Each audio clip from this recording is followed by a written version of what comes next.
Oman നയതന്ത്ര ബന്ധം 70 ആണ്ട് തികയുന്നതിന്റെ പശ്ചാത്തലത്തിലാണ് പ്രധാനമന്ത്രി നരേന്ദ്രമോദിയുടെ ഒമാൻ സന്ദർശനം. ഇരു രാജ്യങ്ങളുടെയും സുദൃഢമായ ഉഭയകക്ഷി ബന്ധത്തിൽ ഇന്ത്യൻ പ്രധാനമന്ത്രിമാരുടെ ഒമാൻ സന്ദർശനം എന്നും നിർണായകമായിരുന്നു. അധികാരമേറ്റ ശേഷം രണ്ടാം തവണയാണ് നരേന്ദ്രമോദി ഒമാനിലെത്തുന്നത്. ഇന്ത്യയുമായി സമുദ്രാതിർത്തി പങ്കിടുന്ന അയൽ രാജ്യമാണ് ഒമാൻ.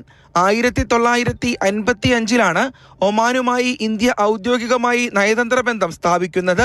എന്നാൽ 1985 നവംബറിൽ ഒമാൻ ദേശീയ ദിനാഘോഷത്തിൽ പങ്കെടുക്കുന്നതിനായി അന്നത്തെ പ്രധാനമന്ത്രി രാജീവ് ഗാന്ധി എത്തിയതോടെ ഇരു രാജ്യങ്ങളും തമ്മിലുള്ള ഉന്നതതല നയതന്ത്ര ഇടപെടലുകൾ ശക്തമായി. പിന്നീട് 1993 PV നരസിംഹറാവു, 1998 അടൽ ബിഹാരി വാജ്പേയി, 2008 ഡോക്ടർ മൻമോഹൻ സിംഗ് എന്നിവരും ഒമാൻ സന്ദർശിച്ചു. 2018 നരേന്ദ്രമോദിയുടെ ആദ്യ സന്ദർശനം.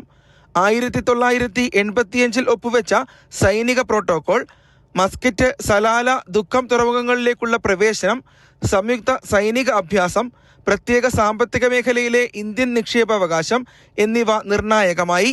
ഊർജം, ടൂറിസം, വിദ്യാഭ്യാസം തുടങ്ങിയ മേഖലകളിലെ സഹകരണം, പ്രവാസിക്ഷേമം എന്നിങ്ങനെ വിവിധ വിഷയങ്ങളുമായി ബന്ധപ്പെട്ട നിർണായകമായ കരാറുകളും പങ്കുവയ്ക്കലുകളും സാധ്യമായതും ഇന്ത്യൻ പ്രധാനമന്ത്രിമാരുടെ സന്ദർശനങ്ങളുടെ ഫലമാണ്.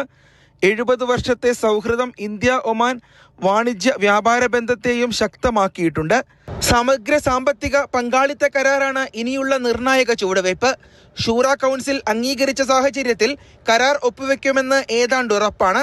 ഇതോടെ ഇന്ത്യ ഒമാൻ വ്യാപാര ബന്ധത്തിൽ പുതിയൊരധ്യായത്തിന് തുടക്കമാകും. Mathrubhumi news, Muscat.